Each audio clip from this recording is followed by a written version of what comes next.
G'day YouTube, QuietPenguin here, back for some more matchup analysis with my Legend MechMage deck.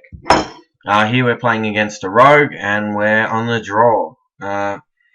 So here it's really important to get that early game board presence, and actually our most important 2-drop in this matchup is Neutron. That's because one, it's really sticky, and two, it's really hard for him to deal with. So we're going to be keeping a Neutron, and the other card that we're going to be keeping here is Shredder, simply because it's another really sticky minion, and we can play it on turn 3 with the coin after our Neutron. So we're going to keep those two, and we're looking for something like either a Frostbolt or like a Mech Warper. And here, so we managed to get a Sky Golem. Sorry, I'll just do the greeting there. We've managed to get a Sky Golem, which isn't too bad for a later game threat, and a Loatheb, which is just an excellent card against Rogue. Really shines against Rogue. And it was actually made in NAC specifically, it looks like, to combat the old Miracle Rogue decks. So this is definitely its best matchup here.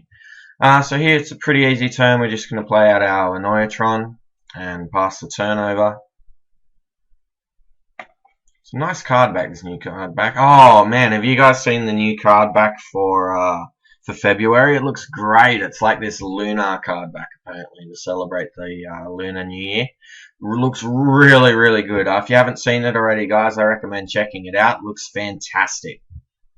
Okay, so here he just gets rid of our Divine Shield and Backstabs, which is a really good result for us. He's wasted a ton of time there in a card.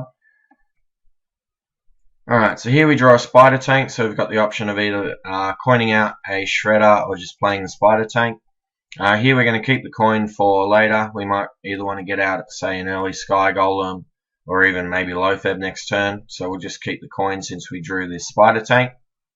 If we hadn't drawn the Spider Tank, we would have coined out the Shredder here. So against Rogue, we're not so interested in the 5 health of the Mechanical Yeti. We'd just rather have a really sticky minion out. Okay, so here he just plays second Backstab into the SI7 agent. And now that he's already got a 3-drop in play, we value the 5 health. We don't want him to be able to trade too easily. So here we'll just play out our Mechanical Yeti.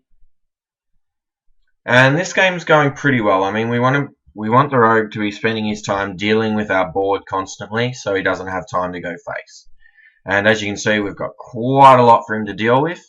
And so as long as we can keep chucking out stuff there that he has to deal with, that means he's not really getting the time to do things like play prep into sprint or get a really good Violet Teacher turn going. So yeah, it's really good for us.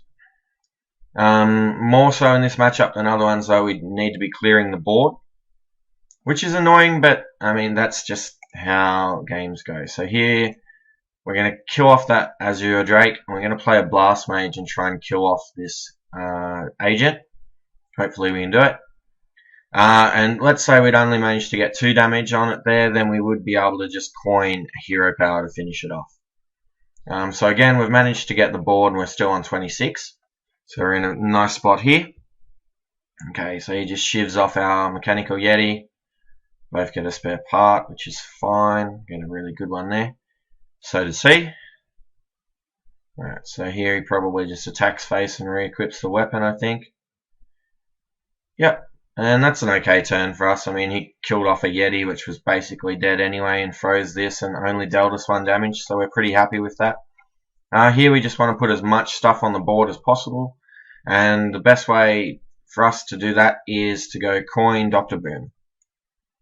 Rogue generally can't afford to play a big game hunter because they've got so many spells and stuff like that in their deck that they need for their Violet Teachers and their combos, which means that it's really hard for them generally to deal with Dr. Boom. So almost his best answer here is like sapping the Dr. Boom, which is completely fine with us. Just because we can just replay it next turn. Okay, so here he's decided to go Deadly Poison after playing a Violet Teacher, so he's trying to get a board going.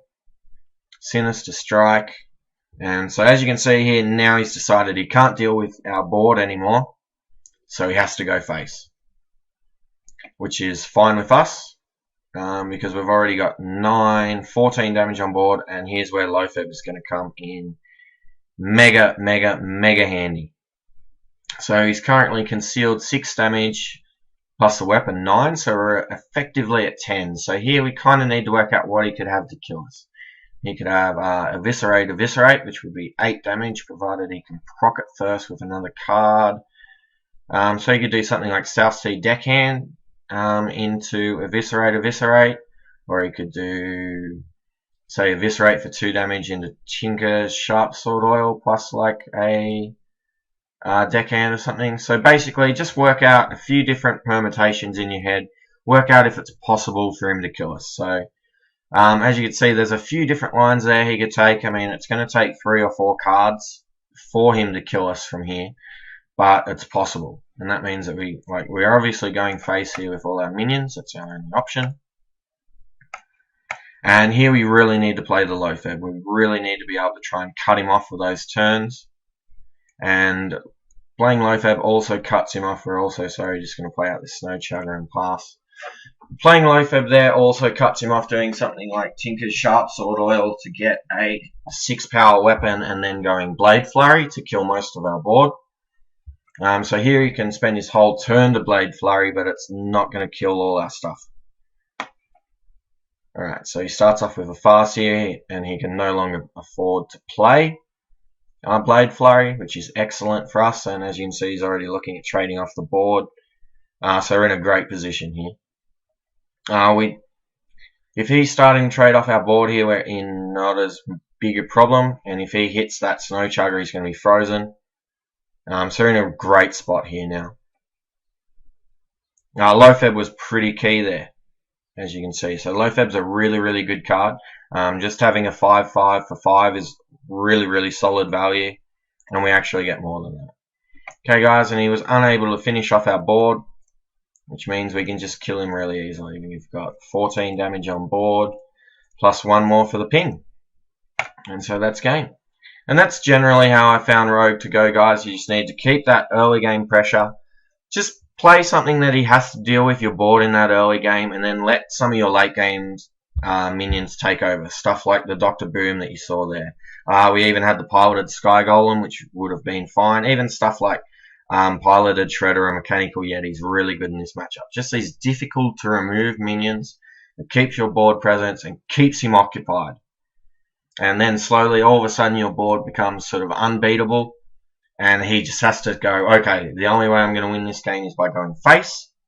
And that's really when you can get him. If you can sort of manipulate it so that you can put Leaf on him before he can on you, then you've got a really great shot to win. So thanks for watching, guys. Please like, comment, and subscribe, and I'll see you guys in the next video.